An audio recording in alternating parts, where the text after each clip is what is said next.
Bismillahirrahmanirrahim. Assalamualaikum warahmatullahi wabarakatuh. Waalaikumsalam warahmatullahi Waalaikumsalam Waalaikumsalam warahmatullahi wabarakatuh. Oke, warahmatullahi sobahul khair. Waalaikumsalam Selamat pagi warahmatullahi semuanya. Pagi. Alhamdulillah sehat. Alhamdulillah. Alhamdulillahirabbil alamin. Allahumma shalli wa sallim ala nabiyyina Muhammadin wa ala alihi wa ashabihi ajma'in. Asyhadu an la ilaha illallah wa asyhadu anna Muhammadan abduhu wa rasuluhu alladzi la nabiyya wa la rasula ba'dah.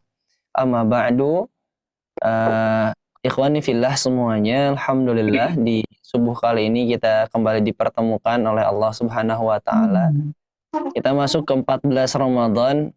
Kita berharap semoga seluruh rangkaian ibadah yang kita lakukan di bulan Ramadan ini, belum ada suaranya ini teh.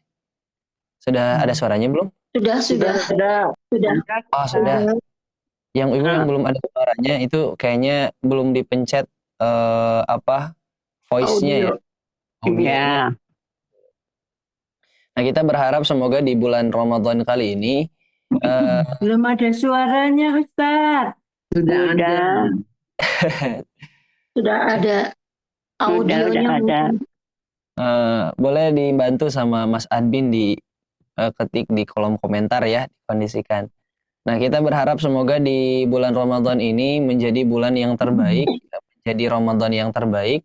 Amalan-amalan yang kita lakukan, khususnya yang berhubungan dengan tilawah Al-Quran, ini menjadi nilai tersendiri supaya Allah Subhanahu wa taala memberikan derajat kepada kita semua.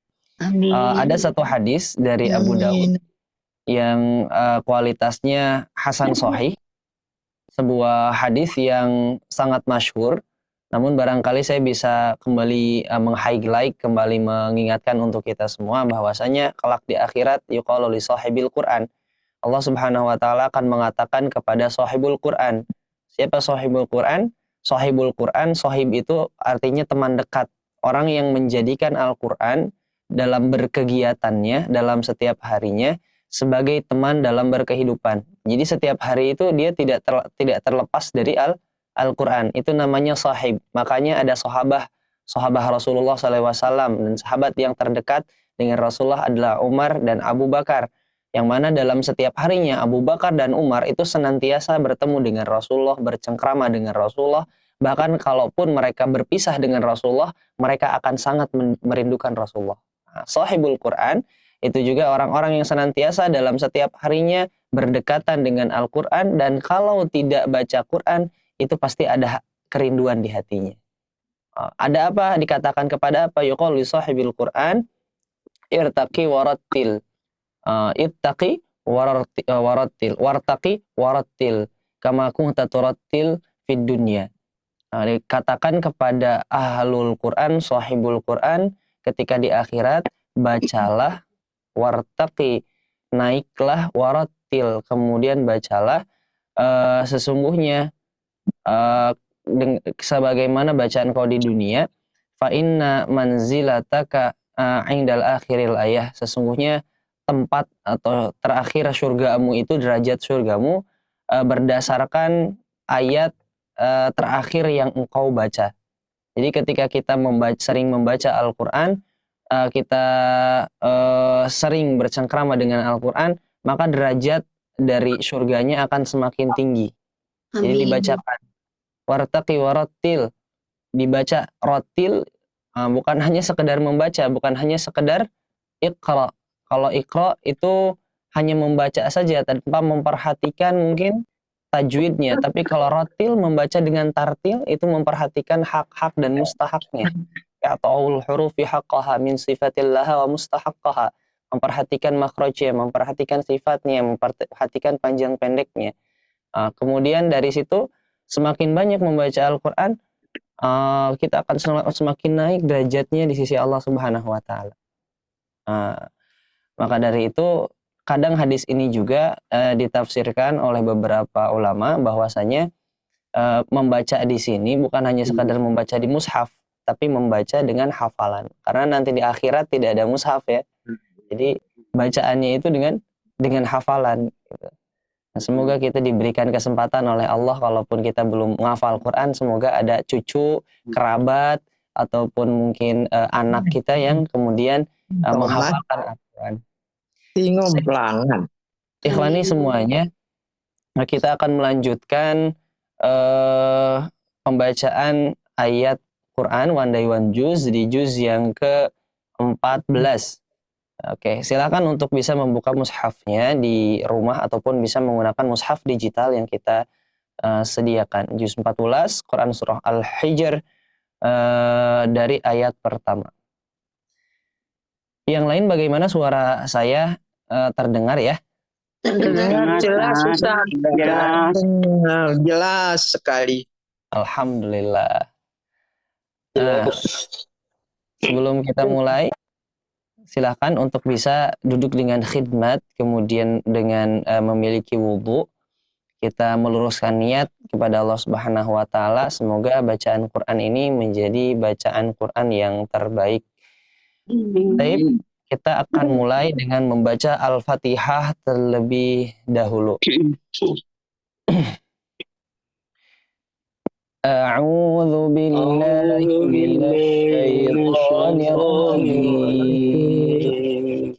Bismillahirrahmanirrahim.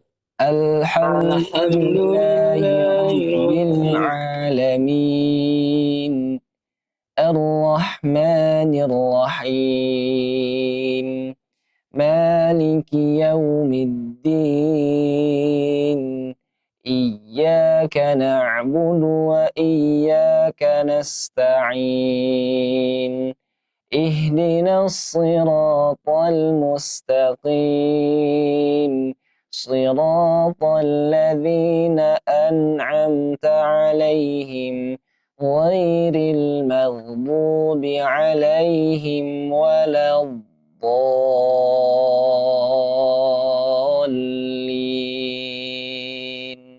Amin. Bismillahirrahmanirrahim. Alif Lam Ra. Tilka ayatul kitabi wa Qur'anin mubin. Rubama yawaddu alladhina kafaru law kanu muslimin. Dharhum ya'kulu wa yatamatta'u wa yulhihimul amalu fasawfa ya'lamun.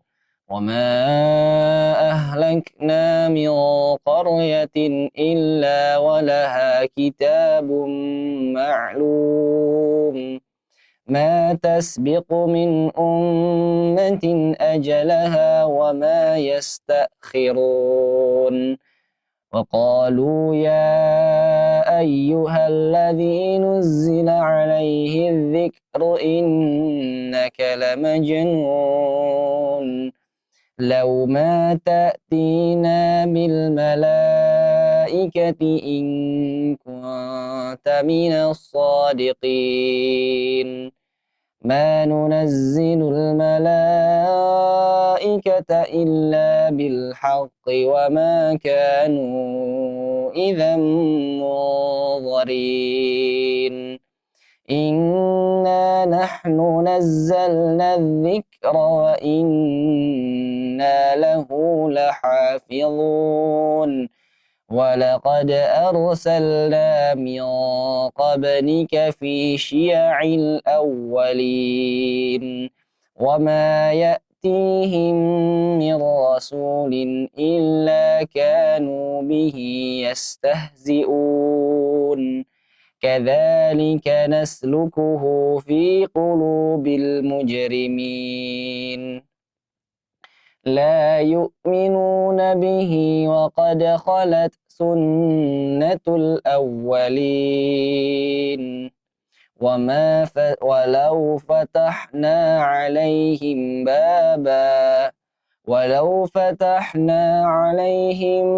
بابا من السماء فظلوا فيه يعرجون لقالوا إنما سكرت أبصاره لقالوا إنما سكرت أبصارنا بل نحن قوم مسحورون.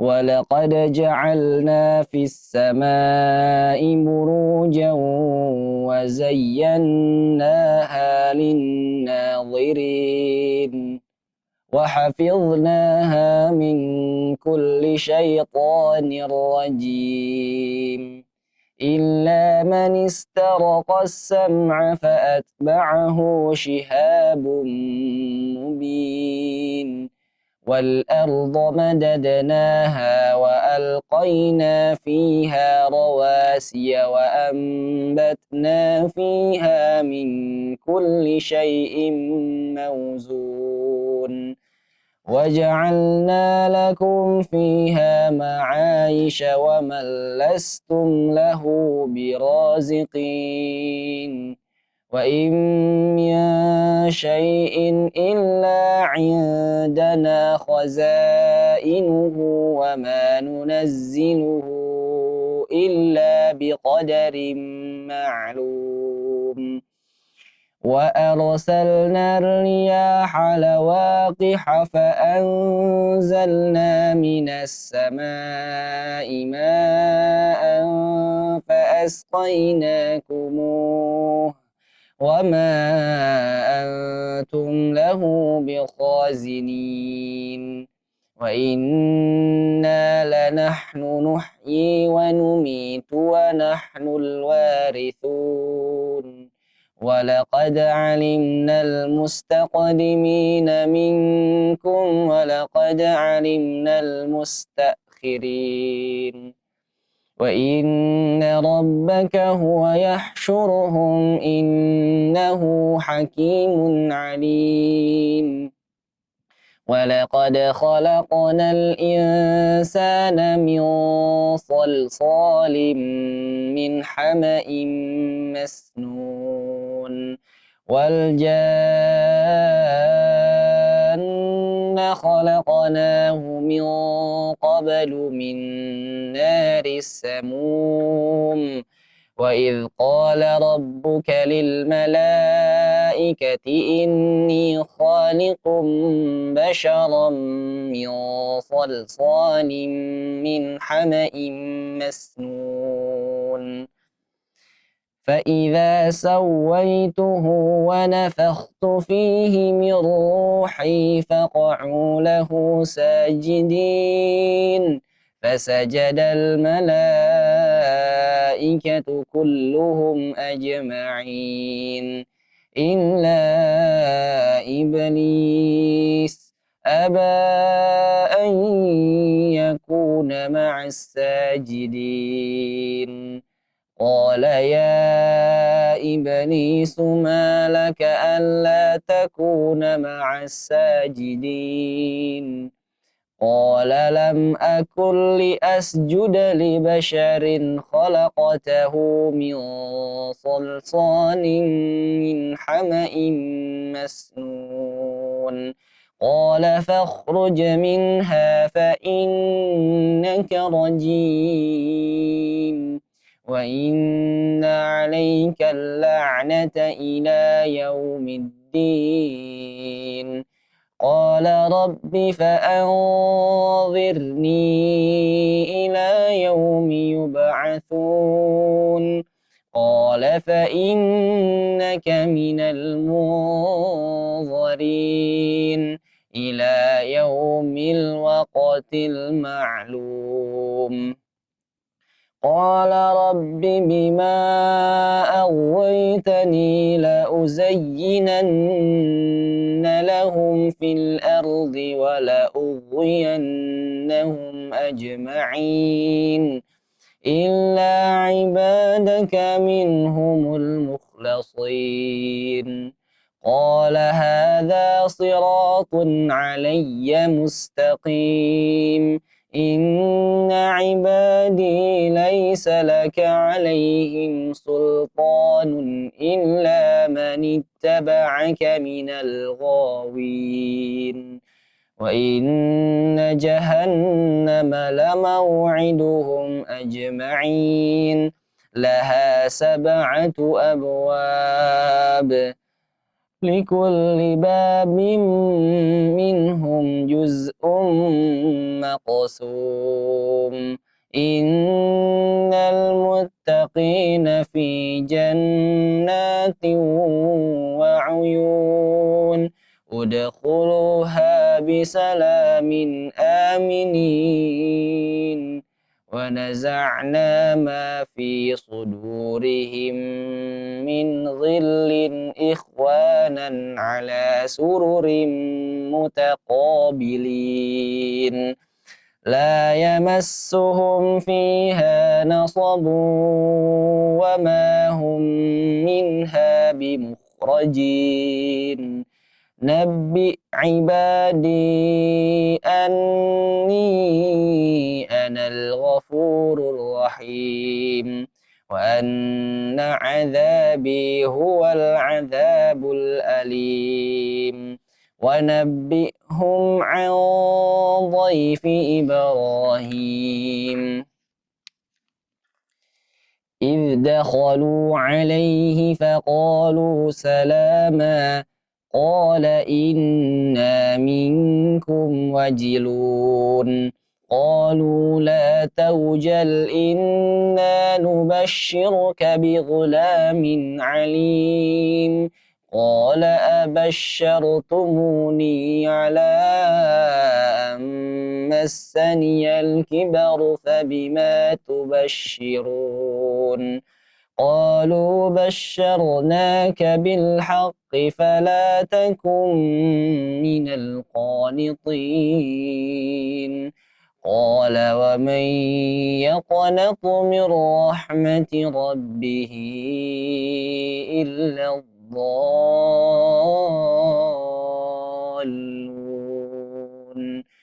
قال فما خطبكم أيها المرسلون قالوا إنا أرسلنا إلى قوم مجرمين إلا آل لوط إنا لمنجوهم أجمعين إلا امرأته قدرنا إنها لمن الغابرين فلما جاء آل لوط المرسلين قال إنكم قوم منكرون قالوا بل جئناك بما كانوا فيه يمترون وأتيناك بالحق وإنا لصادقون فأسر بأهلك بقطع من الليل واتبع أدبارهم ولا يلتفت منكم أحد وامضوا حيث تؤمرون وقضينا إليه ذلك الأمر أن دابر هؤلاء مقطوع مصبحين وجاء أهل المدينة يستبشرون قال إن هؤلاء ضيفي فلا تفضحون واتقوا الله ولا تخزون قالوا أولم ننهك عن العالمين قال هؤلاء بناتي إن كنتم الفاعلين لعمرك إنهم لفي سكرتهم يعمهون فأخذتهم الصيحة مشرقين فجعلنا عاليها سافلها وأمطرنا عليهم حجارة من سجيل إن في ذلك لآيات للمتوسمين وإنها لبسبيل مقيم إن في ذلك لآية للمؤمنين وإن كان أصحاب الأيكة لظالمين فانتقمنا منهم وإنهما لبإمام مبين ولقد كذب أصحاب الحجر المرسلين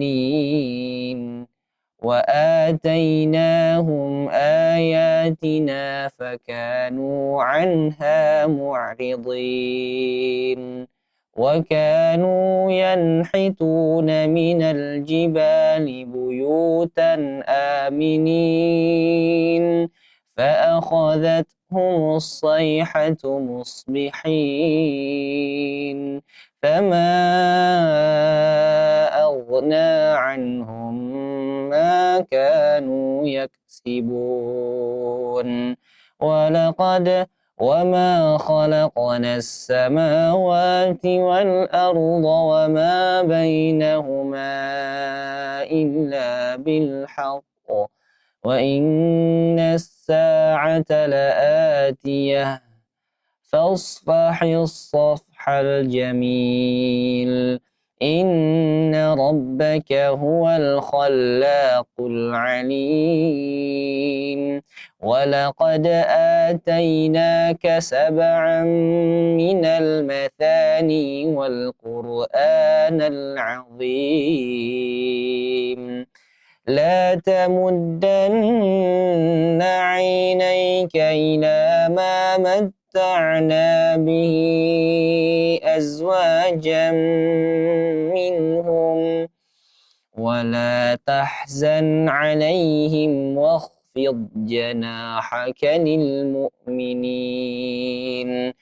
وقل إني أنا النذير المبين كما أنزلنا على المقتسمين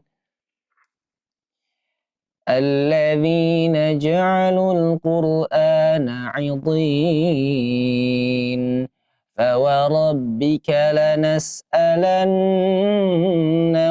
أجمعين عما كانوا يعملون فاصدع بما تؤمر وأعرض عن المشركين إنا كفيناك المستهزئين الذين يجعلون مع الله إلها آخر فسوف يعلمون ولقد نعلم أنك يضيق صدرك بما يقولون فسبح بحمد ربك وكن من الساجدين واعبد ربك حتى يأتيك اليقين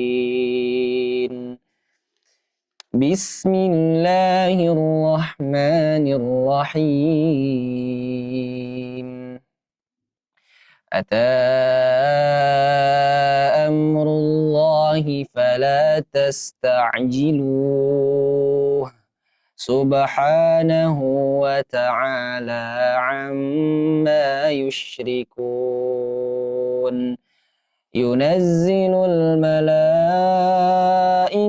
birruhi min amrihi ala man yasha'u min ibadihi an anziru annahu la ilaha illa ana fattaqun. Khalaqas samawati wal arda bil haqq ta'ala amma yushrikun. Khalaqal insana min nutfatin fa idza huwa khasimun mubin. Wal an'ama khalaqaha lakum fiha dif'un wa manafi'u wa minha ta'kulun. Walakum fiha jamalun hina turihuna wa hina tasrahun. Wa tahmilu athqalakum ila baladin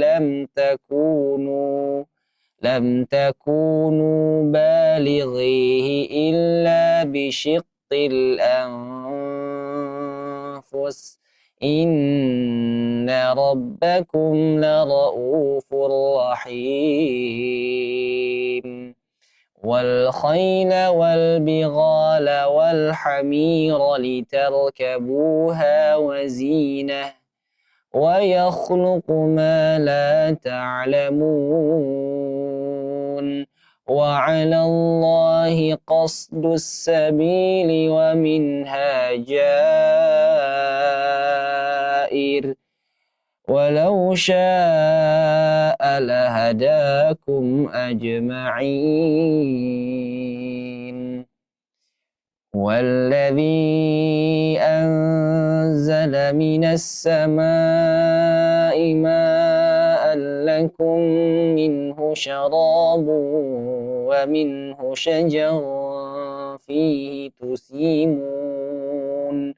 Yumbitu lakum bihi az-zar'a waz-zaytuna wan-nakhila wal-a'nab wa min kulli thamarat. Inna fi dhalika la'ayatan liqaumin yatafakkarun. وسخر لكم الليل والنهار والشمس والقمر والنجوم مسخرات بأمره إن في ذلك لآيات لقوم يعقلون. وما ذرأ لكم في الأرض مختلفا ألوانه إن في ذلك لآية لقوم يذكرون.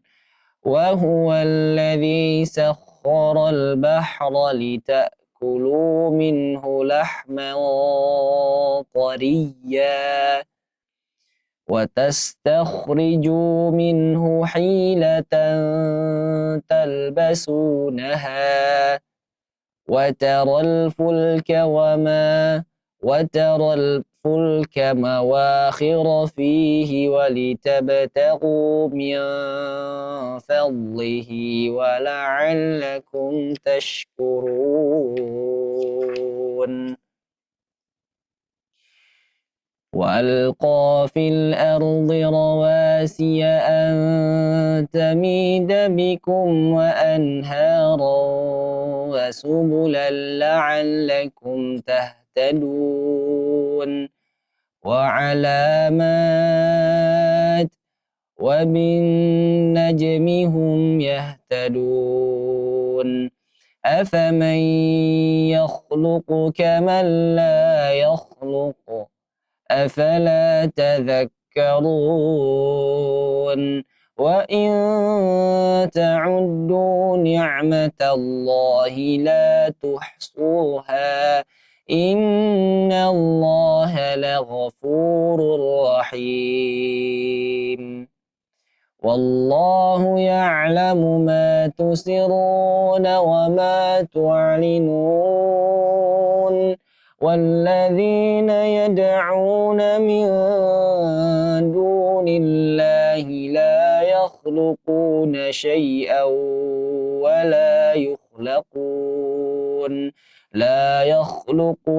شيئا وهم يخلقون أموات غير أحياء وما يشعرون أيان يبعثون إلهكم إله واحد فالذين لا يؤمنون بالآخرة قلوبهم منكرة وهم مستكبرون لا جرم أن الله يعلم ما يسرون وما يعلنون إنه لا يحب المستكبرين وإذا قيل لهم ماذا أنزل ربكم قالوا أساطير الأولين ليحملوا أوزارهم كاملة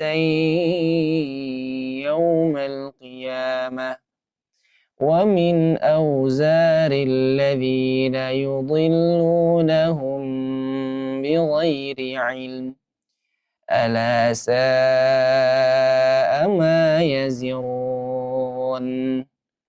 قد مكر الذين من قبلهم فأتى الله بنيانهم من القواعد فخر عليهم السقف من فوقهم وأتاهم العذاب من حيث لا يشعرون ثم يوم القيامة يخزيهم ويقول أين شركائي الذين كنتم تشاقون فيهم قال الذين أوتوا العلم إن الخزي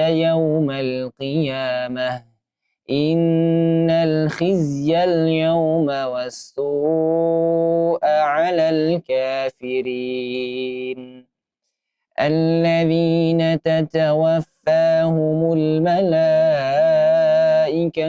ظالمي أنفسهم فألقوا السلم ما كنا نعمل من سوء بلى إن الله عليم بما كنتم تعملون فادخلوا أبواب جهنم خالدين فيها فلبئس مثوى المتكبرين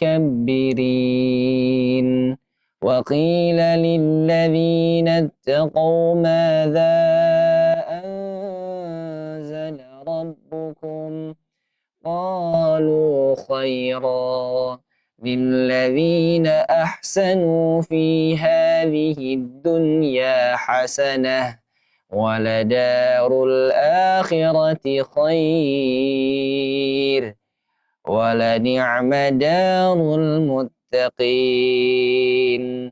جنات عدن يدخلونها تجري من تحتها الأنهار لهم فيها ما يشاءون كذلك يجزي الله المتقين الذين تتوفاهم الملائكة طيبين يقولون سلام عليكم ادخلوا الجنة بما كنتم تعملون هل ينظرون إلا أن تأتيهم الملائكة أو يأتي أمر ربك كذلك فعل الذين من قبلهم وما ظلمهم الله ولكن كانوا أنفسهم يظلمون فأصابهم سيئات ما عملوا وحاق بهم ما كانوا به يستهزئون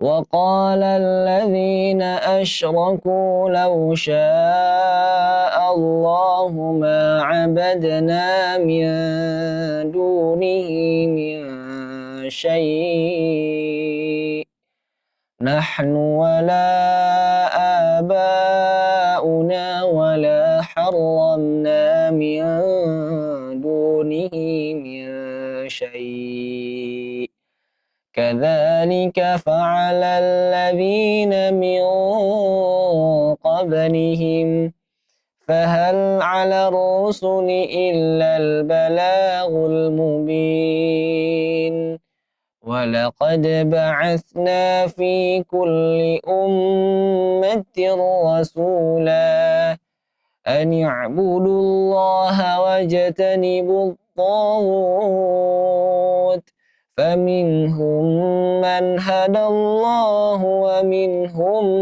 من حقت عليه الضلالة فسيروا في الأرض فانظروا كيف كان عاقبة المكذبين إن تحرص على هداهم فإن الله لا يهدي من يضل وما لهم من ناصرين وأقسموا بالله جهد أيمانهم لا يبعث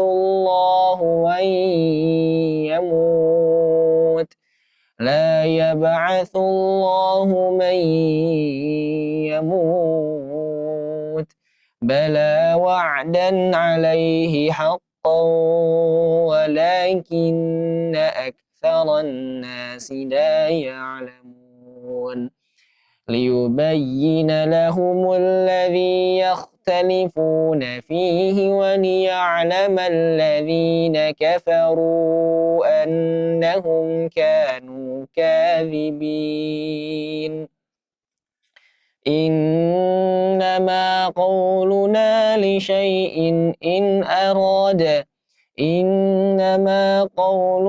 لشيء إذا أردناه أن نقول له كن فيكون والذين هاجروا في الله من بعد ما ظلموا لنبوئنهم في الدنيا حسنة ولأجر الآخرة أكبر لو كانوا يعلمون الذين صبروا وعلى ربهم يتوكلون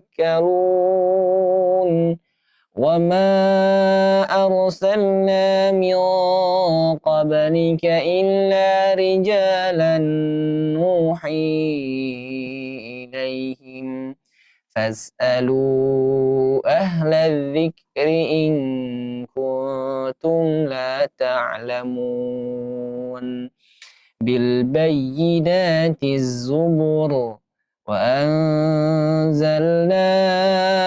إليك الذكر لتبين للناس ما نزل إليهم ولعلهم يتفكرون أفأمن الذين مكروا السيئات أن يخسف الله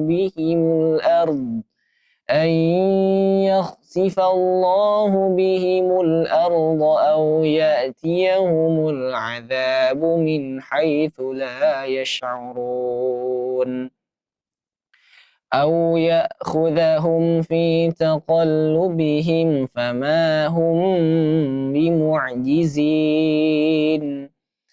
أو يأخذهم على تخوف فإن ربكم لرؤوف رحيم أولم يروا إلى ما خلق الله من شيء يتفيأ ظلاله عن اليمين والشمائل سجدا لله وهم داخرون ولله يسجد ما في السماوات وما في الأرض من دابة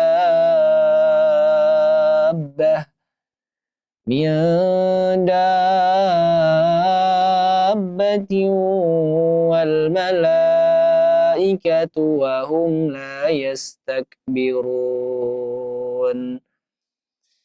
يخافون ربهم من فوقهم ويفعلون ما يؤمرون. Baik Ibu dan Bapak semuanya yang ingin atau bisa kondisinya melakukan sujud tilawah, silakan kami persilakan untuk sujud tilawah.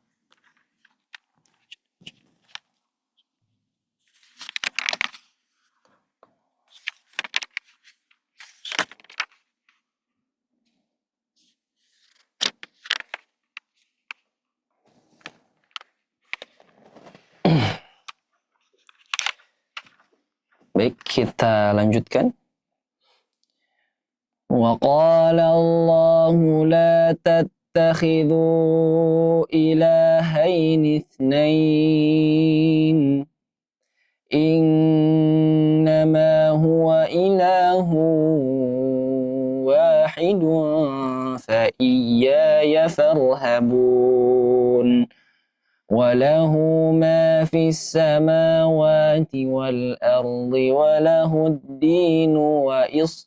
وله الدين واصبا أفغير الله تتقون وما بكم من نعمة فمن الله ثم إذا مسكم الضر فإليه تجأرون ثم إذا كشف الضر عنكم إذا فريق منكم بربهم يشركون ليكفروا بما آتيناهم فتمتعوا فسوف تعلمون ويجعلون لما لا يعلمون نصيبا مما رزقناهم تالله لتسألن عما كنتم تفترون ويجعلون لله البنات سبحانه ولهم ما يشتهون وإذا بشر أحدهم بالأنثى ظل وجهه مسودا وهو كظيم يتوارى من القوم من سوء ما بشر به أيمسكه على هون أم يدسه في التراب ألا ساء ما يحكمون للذين لا يؤمنون بالآخرة مثل السوء ولله المثل الأعلى وهو العزيز الحكيم ولو يؤاخذ الله الناس بظلمهم ما ترك عليها من دابة ولكن يؤخرهم إلى أجل مسمى فإذا جاء أجلهم لا يستأخرون ساعة ولا يستقدمون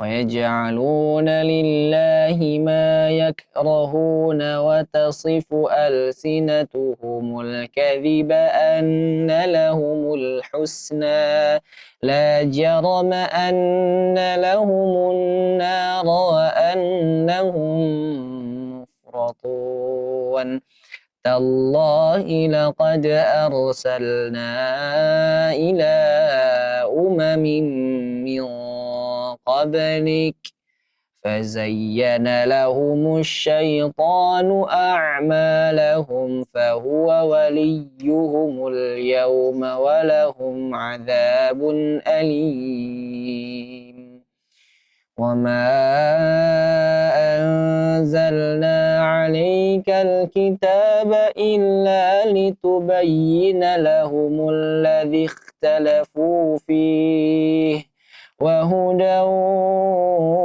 ورحمة لقوم يؤمنون والله أنزل من السماء ماء فأحيا به الأرض بعد موتها إن في ذلك لآية لقوم يسمعون وإن لكم في الأنعام لعبرة نسقيكم مما في بطونه من بين فرث ودم لبنا خالصا سائغا للشاربين ومن ثمرات النخيل والأعناب تتخذون منه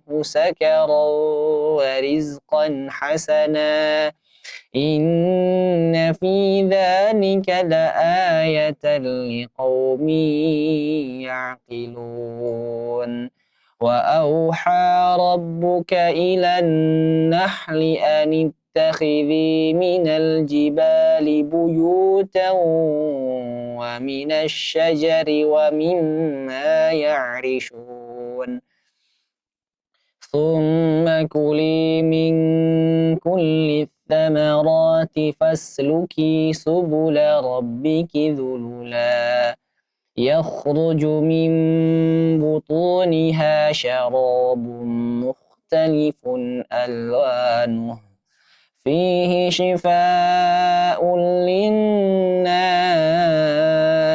إن في ذلك لآية لقوم يتفكرون والله خلقكم ثم يتوفاكم ومنكم من يرد إلى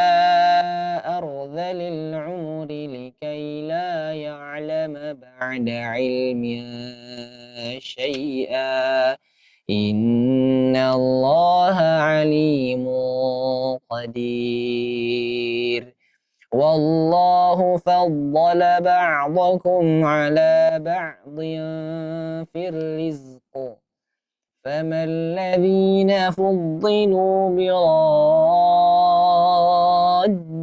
رزقهم على ما ملكت أيمانهم فهم فيه سواء أفبنعمة الله يجحدون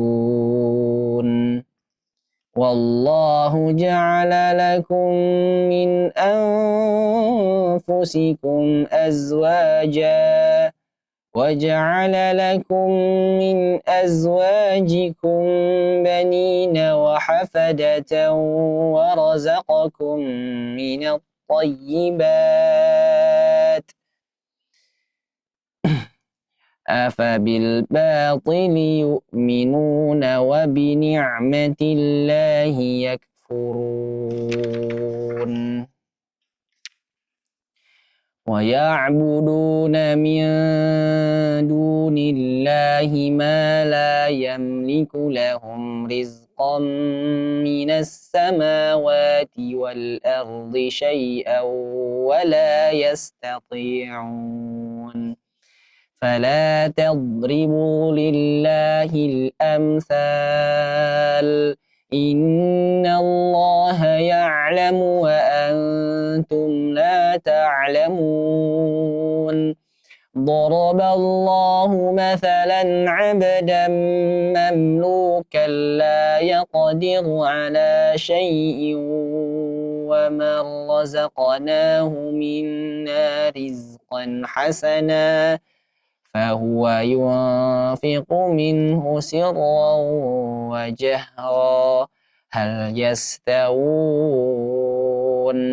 الحمد لله بل أكثرهم لا يعلمون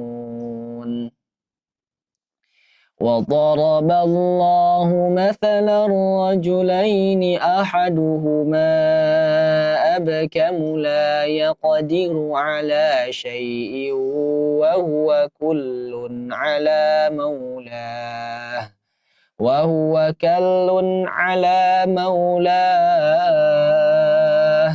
أينما يوجهه لا يأتي بخير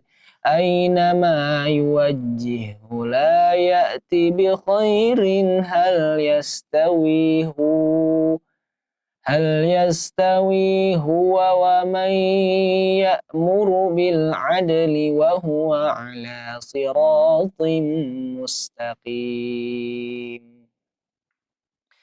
ولله غيب السماوات والأرض وما أمر الساعة إلا كلمح البصر أو هو أقرب إن الله على كل شيء قدير والله أخرجكم من بطون أمهاتكم لا تعلمون شيئا وجعل لكم السمع والأبصار والأفئدة لعلكم تشكرون ألم يروا إلى الطير مسخرات في جو السماء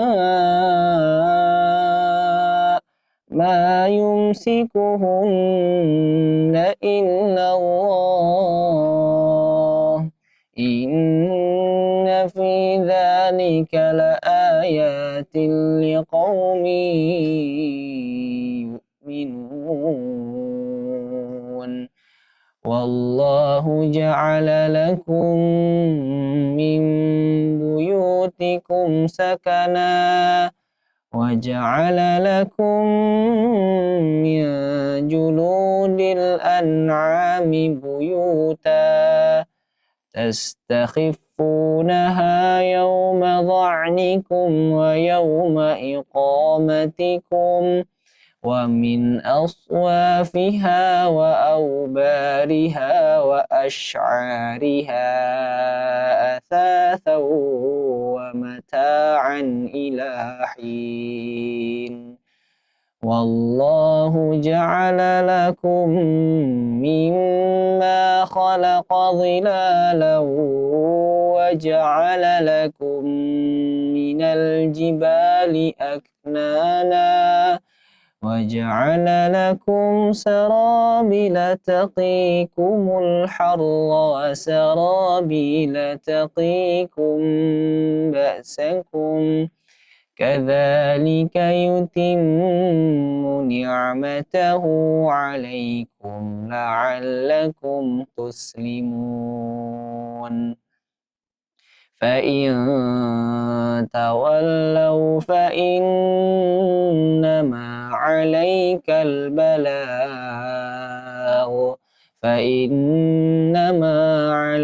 البلاغ المبين يعرفون نعمة الله ثم ينكرونها وأكثرهم الكافرون ويوم نبعث من كل أمة شهيدا ثم لا يؤذن للذين كفروا ولا هم يستعتبون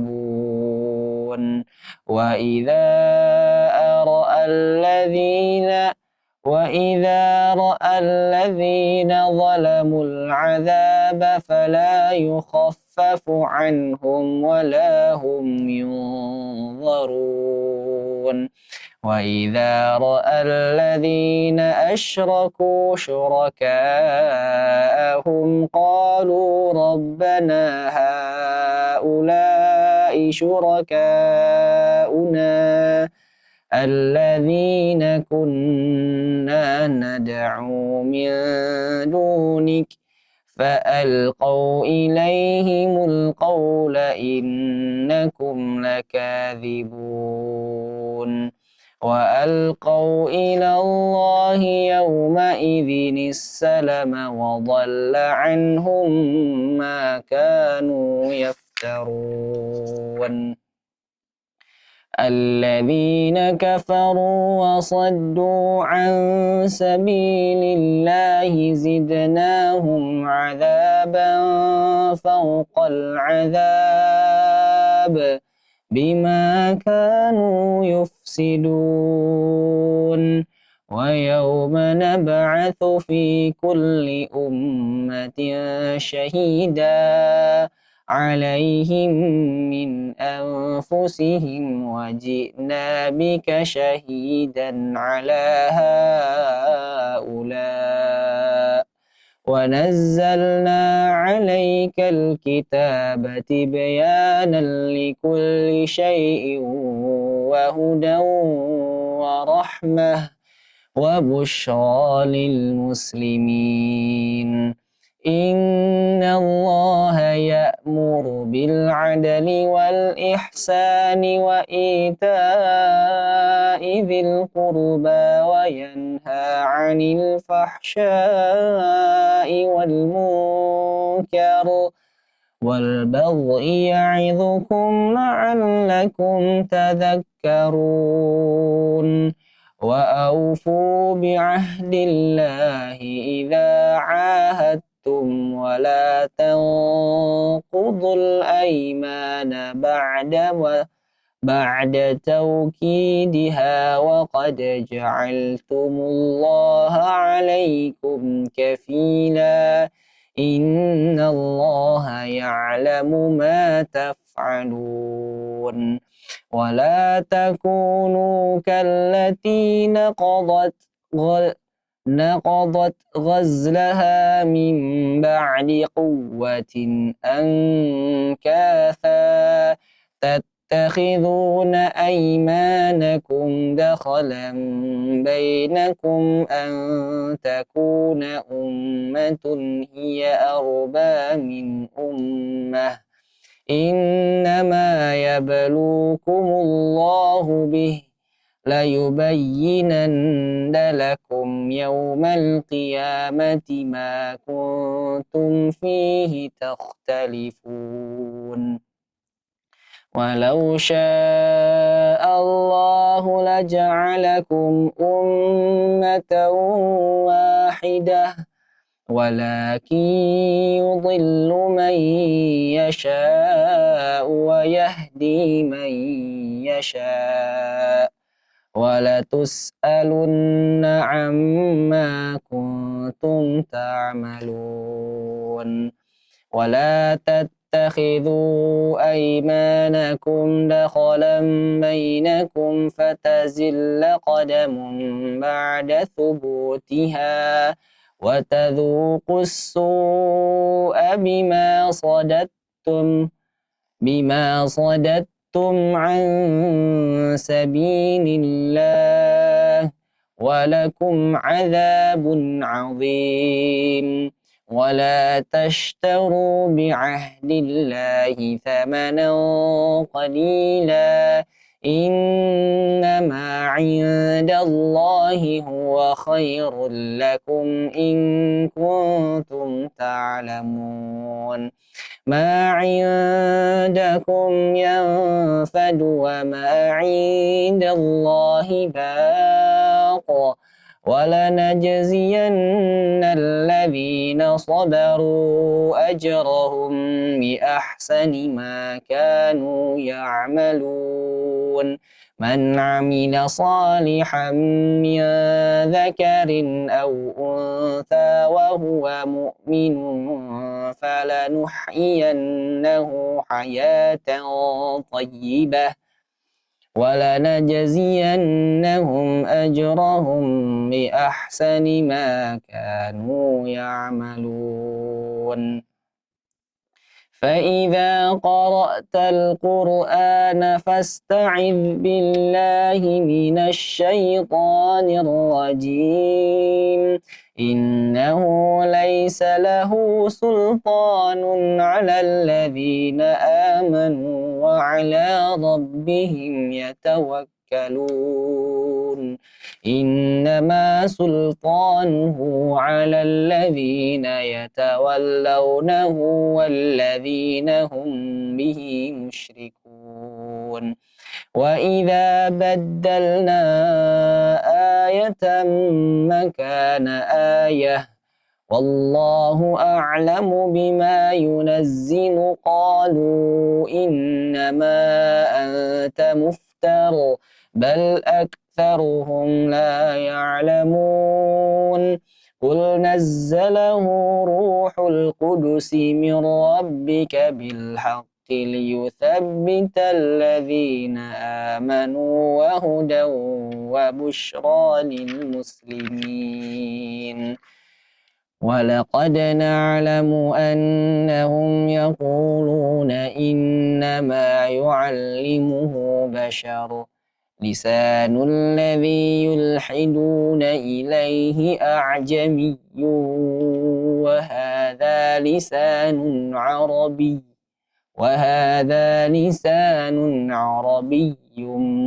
مبين إن الذين لا يؤمنون بآيات الله لا يهديهم الله ولهم عذاب أليم إنما يفتري الكذب الذين لا يؤمنون بآيات الله وأولئك هم الكاذبون من كفر بالله من بعد إيمانه إلا من أكره وقلبه مطمئن بالإيمان ولكن من شرح بالكفر صدرا فعليهم غضب من الله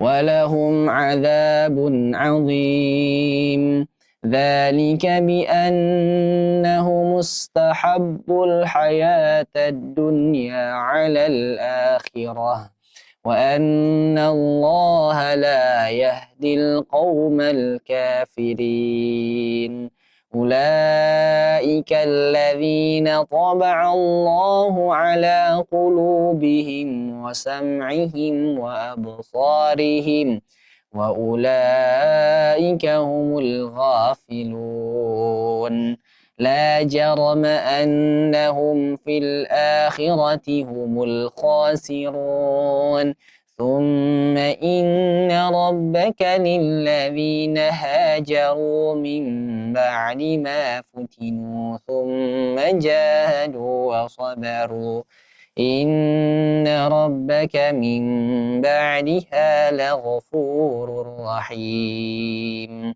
يوم تأتي كل نفس تجادل عن نفسها وتوفى كل نفس ما عملت وهم لا يظلمون وضرب الله مثلا قرية كانت آمنة مطمئنة يأتيها رزقها رغدا من كل مكان فكفرت بأنعم الله فأذاقها الله لباس الجوع والخوف بما كانوا يصنعون ولقد جاءهم رسول منهم فكذبوه فأخذهم العذاب وهم ظالمون فكلوا مما رزقكم الله حلالا طيبا واشكروا نعمة الله إن كنتم إياه تعبدون إنما حرم عليكم الميتة والدم ولحم الخنزير وما أهل لغير الله فمن اضطر غير باغ ولا عاد فإن الله غفور رحيم ولا تقولوا لما تصف ألسنتكم الكذب هذا حلال وهذا حرام لتفتروا على الله الكذب إن الذين يفترون على الله الكذب لا يفلحون متاع قليل ولهم عذاب أليم وعلى الذين هادوا حرمنا ما قصصنا عليك من قبل وما ظلمناهم ولكن كانوا أنفسهم يظلمون عسى ربكم ثم إن ربك للذين عملوا السوء بجهالة ثم تابوا من بعد ذلك وأصلحوا إن ربك من بعدها لغفور رحيم إن إبراهيم كان أمة قانتا لله حنيفا ولم يك من المشركين شاكرا لأنعمه اجتباه وهداه إلى صراط مستقيم وآتيناه في الدنيا حسنة وإنه في الآخرة لمن الصالحين ثم أوحينا إليك أن اتبع ملة إبراهيم حنيفا وما كان من المشركين إنما جعل السبت على الذين اختلفوا فيه وإن ربك ليحكم بينهم يوم القيامة فيما كانوا فيه يختلفون. Taib, ikhwah filah semuanya, ibu dan bapak. Ini ada saya sisakan ada 3 ayat ya. 1, 2, 3 ayat. Yang mana sebagaimana diskusi kita kemarin, coba boleh acungkan tangan siapa yang ingin membaca ayat selanjutnya. Silakan saya berikan kesempatan, barangkali dari ibu dan bapak ada yang ingin membaca. Taib. Pertama Ibu Hayani, silakan Bu Hayani dibuka speakernya. Kemudian Assalamualaikum warahmatullahi wabarakatuh. Ustaz. Waalaikumsalam. Boleh langsung dibaca Ibu dari Ud'u ila sabili rabbik. Ya, a'udzubillahi minasyaitonir rajim. Ud'u ila sabili rabbika bil hikmati wal mau'izatil hasanati wajadilhum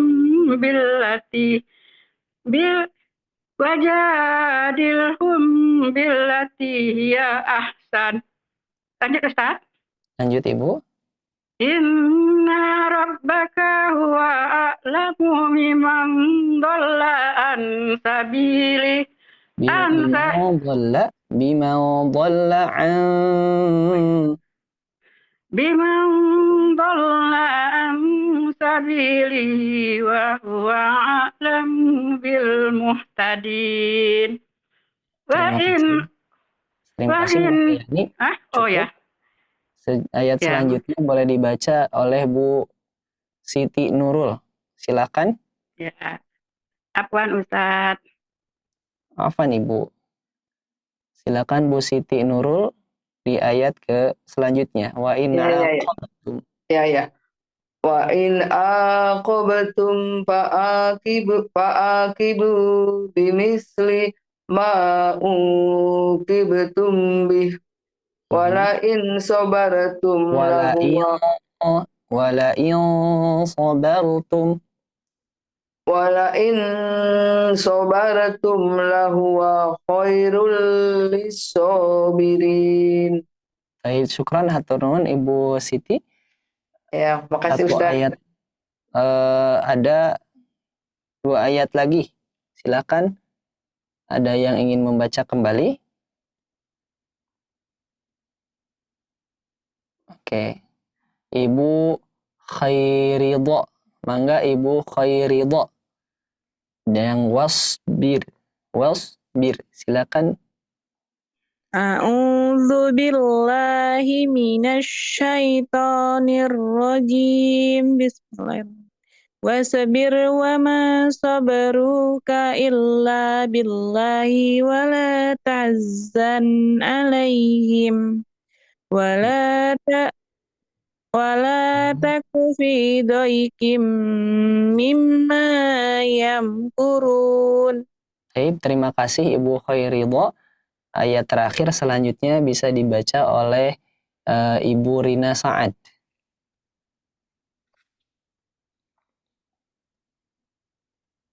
Mangga Ibu Rina. Yang dari Innallaha. Dari ini nggak terlihat ya. A'udzu billahi minasyaitonir rajim. Innallaha ma'al ladzina taqaw wal ladzina hum muhsinun. Baik. Barakallahu fikunna jami'an. Sadaqallahul azim wa sadaqallahul mursalin wa man asdaqu minallahi haditha wa man asdaqu minallahi qila. Alhamdulillah, Masya Allah, Allah berikan nikmat ya Ibu semuanya tadi yang membaca bisa nereleng, kalau bahasa Sunda nereleng, bacanya lancar. Walaupun nanti ada sedikit terbata-bata, maka tidak apa-apa. Yang terbata-bata itu memiliki keutamaannya masing-masing. Yang terbata-bata, yang yatata itu dalam hadisnya itu dikali lipat, 2 kali lipat pahalanya. Yang satu pahala membacanya, yang kedua pahala kesulitannya. Maka sangat bersyukur sekali. Tadi ada beberapa yang sudah lancar, Masya Allah. Kalau yang sudah lancar bacaannya, yang sudah bisa memperhatikan tajwidnya, yang terus mengupgrade ilmunya, itu dikatakan dibersamai dengan malaikat kiramim baroroh, malaikat yang paling mulia. Nah, semoga ini janji-janji Allah Subhanahu wa taala bisa didapatkan oleh kita semua. Syaratnya satu, luruskan niat. Semoga kita istiqomah bersama Al-Qur'an sampai akhir hayat kita. Amin. Amin ya Allah. Alamin. Nah, Ibu Bapak sekalian, di subuh kali ini karena sudah melebihi waktu kita, sudah pukul 06.36 di waktu Indonesia bagian Barat, khususnya di Bandung, kami di Panjilekan. Maka di akhir pertemuan ini kita sama-sama langsung menutup pertemuan dengan berdoa kepada Allah Subhanahu wa taala. Astagfirullahaladzim. Bisa bertanya sedikit Ustaz? Ini kan sehubungan ketemu dengan sujud tilawah barusan. Kami ketika sujud itu ragu apa sebelum membaca ayat sujud tilawahnya atau setelah membaca ayatnya baru sujud? Setelah selesai baca ayatnya. Kalau ayatnya sudah sempurna baru sujud, atau mendengarkan ya. Kalau mendengarkan, kalau sudah ayatnya sudah sampai selesai baru sujud gitu ya, Bu ya. Terkait dengan doanya bervariasi, bisa menggunakan doa sujud biasa, subhana rabbiyal a'la, subhana rabbiyal a'la, subhana rabbiyal a'la, bisa juga jadi doa sujud itu banyak ya, Bu ya. Subhana rabbiyal a'la, ada subhana rabbiyal a'la wa bihamdi. Nah, itu bisa. Ada juga subuhun qudusun wa rabbul malaikati waruh, itu bisa. Ada subhanakallahumma rabbana wa bihamdika allahumma ghfirli, bisa. Silakan, boleh. Atau ada hadis yang khusus, itu ada doa sujud tilawah. Ini hadisnya khusus, meskipun meskipun hadisnya lemah, tapi karena banyak periwayatannya, ini menjadi hasan gitu ya. Meskipun nanti kontroversi yang sajada wajhiya lilladzi khalaqahu wa sawwarahu gitu yang itu ya.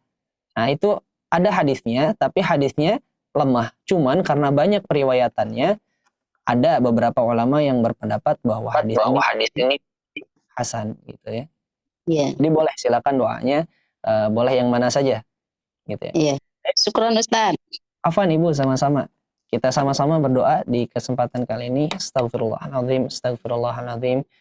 Wa natubu ilaika, astaghfirullahaladzim. Wa nastaghfiruka wa atubu ilaika ya rabbal alamin. Kami memohon ampun kepada Engkau dan kami meminta pertobatan kepada Engkau ya rabbal alamin. Allahumma shalli ala Muhammad wa ala ali Muhammad.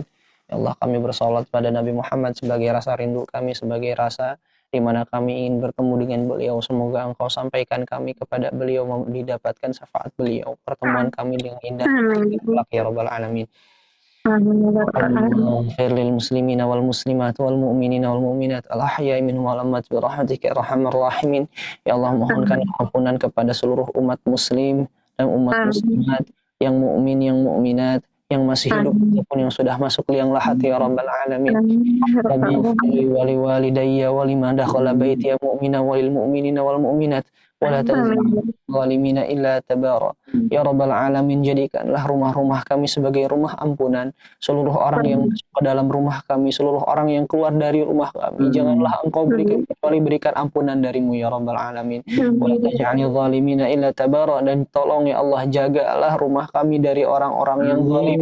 Jagalah rumah kami dari orang-orang yang berusaha menghancurkan rumah tangga kami, dari orang-orang yang berusaha menghancurkan akhlak anak-anak kami, yang berusaha untuk menggoyahkan hati kami bersama Al-Quran ya rabbal alamin. Allahumma arhamna bil Quran waj'alhu lana imaman ya rabbal alamin. Tolonglah dengan sebab-sebab kami membaca Al-Quran, belajar Al-Quran, sayangilah kami karena itu ya rabbal alamin. Waj'alhu lana imaman, dan jadikanlah Al-Quran sebagai imam kami, pedoman kami dalam kami berbicara, dalam kami berbuat, dalam kami melangkah ya rabbal alamin. Allahumma ja'alna muhibbatal Quran ya Allah ya rabbal alamin. Tolong jadikanlah hati-hati ini hati yang terpaut kasih sayang kepada Al-Quran ya rabbal alamin. Allahumma ja'alna ahlal Quran, tolong jadikanlah kami ahli Quran. Allahumma ja'alna sahibal Quran, ya Allah, tolong jadikanlah kami sebagai sahibnya Al-Quran ya rabbal alamin. Rabbana hab lana min azwajina wa dhurriyyatina qurrata a'yun waj'alna lil muttaqina imama. Rabbana atina fid dunya hasanah wa fil akhirati hasanah wa qina adzabannar. Subhanaka rabbil izzati amma yasifun wa salamun 'alal mursalin walhamdulillahi rabbil alamin. Ya rabbal Jazakallahu khairan Ustaz. Ya Wah Allah. iya, Ki jazakillah khair. Sama-sama Ibu. Sebelum saya tutup juga, sebelum saya pamit juga, kami kembali mengajak insya Allah buat sedikit informasi tentang Masjid Al-Fat. Kita ada di sekarang menuju 10 terakhir ya. Alhamdulillah kita di Ramadan ke-14.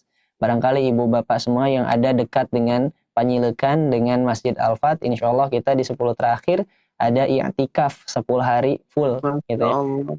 Gratis, tidak ada pendaftaran pembayaran, cuman kami hanya butuh data saja untuk berbuka puasa dan sebagainya. Jadi kami mengajak buat ibu dan bapak barangkali bisa bersilaturahim bertatap muka bersama kami di Masjid Al-Fat untuk beriktikaf 10 hari terakhir begitu.